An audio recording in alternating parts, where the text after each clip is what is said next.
We are downtrodden. We are denied not only civil rights, but even human rights. So the only way we're going to get some of this oppression and exploitation away from us or aside from us is come together against the common enemy. Who taught you to hate the texture of your hair? Who taught you to hate the color of your skin to such extent that you bleed to get like the white man? Who taught you to hate the shape of your nose and the shape of your lips? Who taught you to hate yourself from the top of your head to the soles of your feet? Who taught you to hate your own kind? Who taught you to hate the race that you belong to? So much so that you don't want to be around each other. No, before you Black men in suits. So, yo, here's the thing about life, right? And I think most of us, depending on your age, you've already have experienced some things, and then there's going to be things that there's a lot of people, you know, that haven't experienced certain things yet. And when you're at a certain age in life, like, I think this message should really be pushed a lot sooner than it is. But of course it's not. But mortality is surreal, you know? And so when you're out here, you're in a dating world and you're trying to date, hey, your intentions should be purposeful, you know? Because not only are you looking to meet someone to satisfy you in the flesh, but that person should also be able to satisfy certain principles and dynamics in your life when it comes to a family structure, when it comes to being able to weather grief, you know, and also be able to handle grief, you know, just their level of being able to handle grief. And to each his own when it comes to handling it. But my point is, when I mean that, is that, yo, if a person that you're laying down with, that you're giving your body to, and if you got into an accident tomorrow and you was paralyzed, are they there? Right?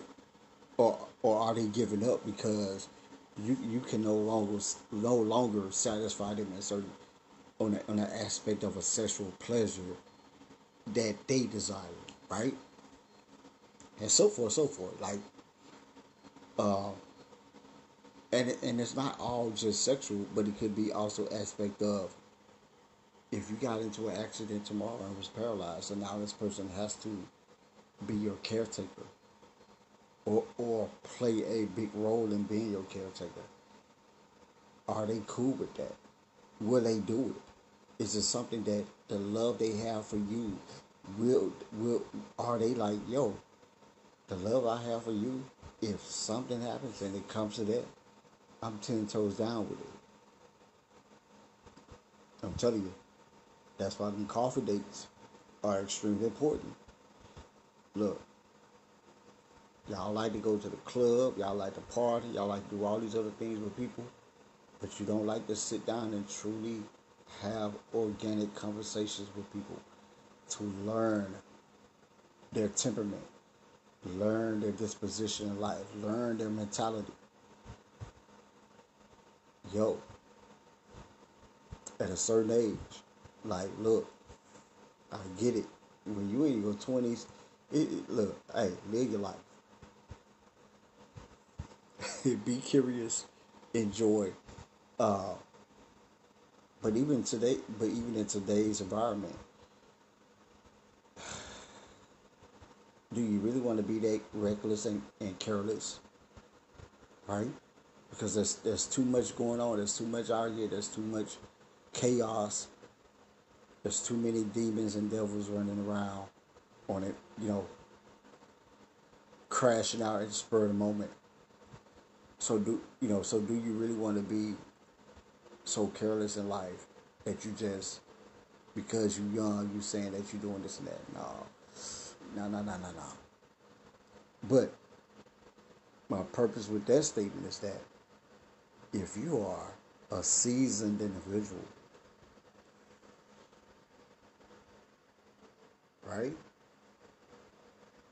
You 35 plus, 40 plus. If you're still stuck on wanting to be in the streets, and what wanting to be in the streets means is you're very flamboyant. You sexually liberated, you verbally liberated, you casually liberated, and you do whatever, you say whatever, you be whatever. Case in point, the people that you see on social media, such as or reality TV shows, they ass be old as hell, but fighting, cackling, lying, stealing, and cheating. Like, for the fuck what? Alright? And you old as hell doing this shit. Got children, teenagers, man, be grandparents. Look, I'm just saying. Only thing that kind of mentality is going to give you is what you put out into the universe. Straight like that. It's going to give you chaos and turmoil. You're going to always be battling something. We all battle something. But to be in constant turmoil is diabolical. You feel me? To be, look, those people that be on reality TV shows and whatever, they are always battling. Like, every day they get up, there's something else they got to tackle every damn day. Do you want to be that kind of individual? Or do you want to be someone where it's like, hey, your life has some level of normalcy in it? When you wake up, you get your coffee, you get your breakfast, you do whatever, and shit. You either heading to work, kissing your kids off the, whatever. But do you want to be always in constant motion? And that is why, like, this whole social media thing with the TikTok fame and the YouTube fame, that shit gonna burn a lot of people down. Eventually.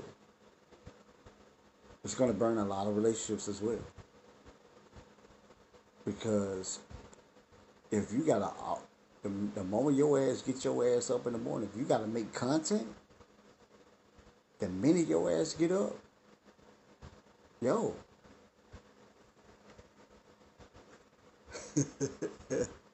where's some normalcy in your life? Shit. Because you're so condensed and marginalized and puppeteering and controlled by the social media dynamics. Look, if you getting a check from doing your social media shit, hey, there's no hate on that aspect. But oh my God, where does some level of normalcy come into your life?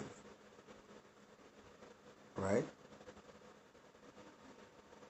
And at some point, it's going to crash. At some point, that process of it will crash. Not meaning that it'll be like a complete disaster, but meaning that companies at a certain point are going to stop paying, because they're not going to need people to promote their products the way they do.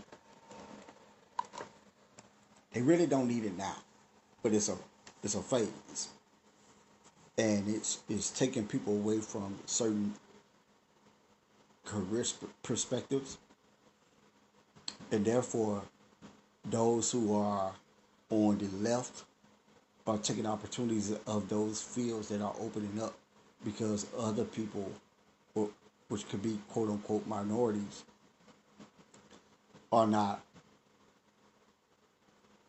uh, filling those roles at the point. Now that's a whole nother conversation for another day, but this episode is just simply about just talking about mortality, and that is life is surreal, and if you're gonna date in 2025 and going further at a certain age, look, date with a purpose. Think about the perspective of life. You don't live forever, and the person that you choose to be with should be somebody that you adore. They should be somebody that you champion. They should be somebody that you see great things with, and you just and ultimately they are just someone that you just cannot live without. It should be that way. And if it takes time for you to get there, meaning these microwave relationships, fellas, man, be weary of a woman that want to marry you today. Ladies, you should not be quick to want to marry somebody because how they look or how they do you in the bedroom. Some real shit. A lot of people have not healed from past trauma. There is a crash out spirit or demon going across the earth right now. And what I mean by that is that a lot of people are losing their fucking marbles, and they have no fear of taking your life easily. So this is not the speed. This is not the this is not the time, energy, or speed to be moving in any kind of microwave dynamic. Oh, a man knows what that he want, and he'll marry you as soon as he meets you. Okay. But see, that kind of mentality is kind of toxic as well in itself, because that means you'll marry anybody that want to marry you. That's bullshit. But it is a testament and an example of some of the shit that we seeing going on today, where a lot of these murder suicides, like a lot of these situations where it's a domestic murder suicide and stuff like that going on. I promise you, if you were to really digest the relationships, well, she just started dating them last year. She just started meeting them 6 months ago. Every time you hear a headline in a story about murder suicide or something going on, when you dig into the dynamics, like if you hear the story in a more deeper detail, you always hear that shit. She just started dating this dude. Damn, he just started dating this woman. Oh, it was just a dating app. He met her on a dating app. Now, there's a lot of cases as well, so don't get me wrong. There's a lot of cases as well of, oh, they was married 15 years, murder suicide, $1 million home, wife and kids. There was one that I seen where the wife killed her husband and her kids because she got caught up in some kind of scheme where she was stealing money from her job. Like, what the fuck? Yeah, look it up. You ain't really gotta look hard to find the ones where the men are killing the women. And you gotta really look hard to see those. And so so my point with that is it's going both ways, and it's tit for tat. It's not just the men, it's the women also. There's a crash out spirit that has been unleashed amongst the human vessels, and it's in complete charge, because you got people crashing out over food. Diabolical, man. Shit. So yeah, when you think about mortality, life at this point is no longer just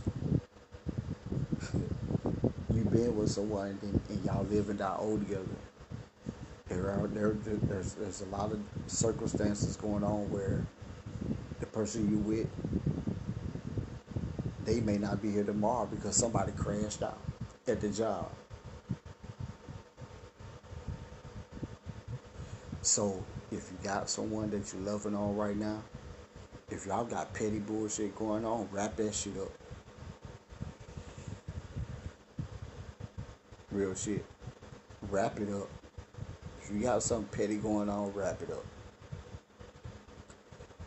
And if there's someone you're interested in and you want to know them and love on them and whatever, man, shoot your shot. I don't care if you're a man or a woman, man. Shoot it. Hey, shoot it. Let it go. Communicate. Respond. Talk. Hit them up. Shit. Get on their nerves. Chat them up.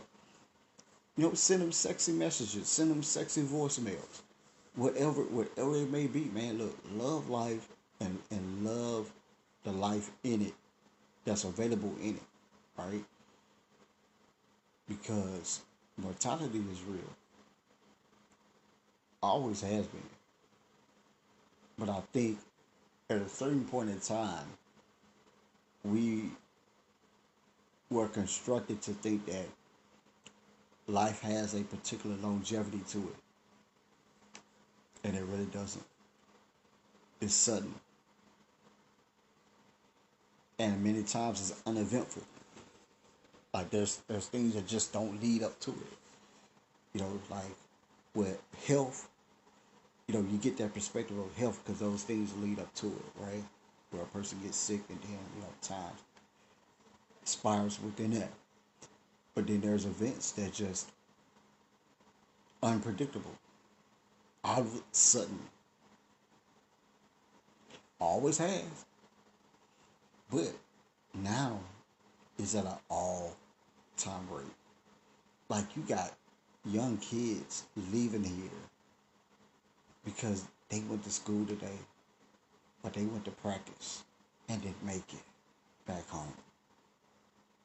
Passed out while playing soccer, while playing football, while playing sports.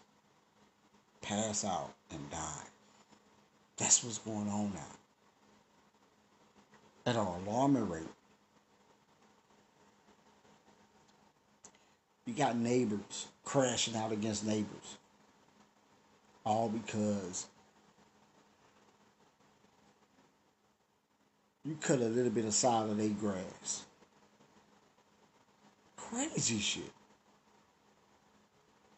Man, look. And I'm just saying, and you imagine the families that's involved. Imagine the family of the individuals that's involved in it. Meaning that if the partner and the children, oh, most definitely the kids. Your mother, your father, gone because they got into it with the neighbor. Man, look, shit is fucking crazy. So not only do we have to battle, the pandemic of diseases, viruses, and etc., but you also have to truly be watching your back for other human beings. So, yeah. This is just a little late night talk about mortality. I just want to tell y'all, look, love on your people. Love on who loves you. Stay committed to your progress. Stay committed to your process. But always be genuine in who you are. Straight like that. I'm your host, Sam J. And this is Night Talk, episode of Black Men in Suits Urban Nation, the Uncut.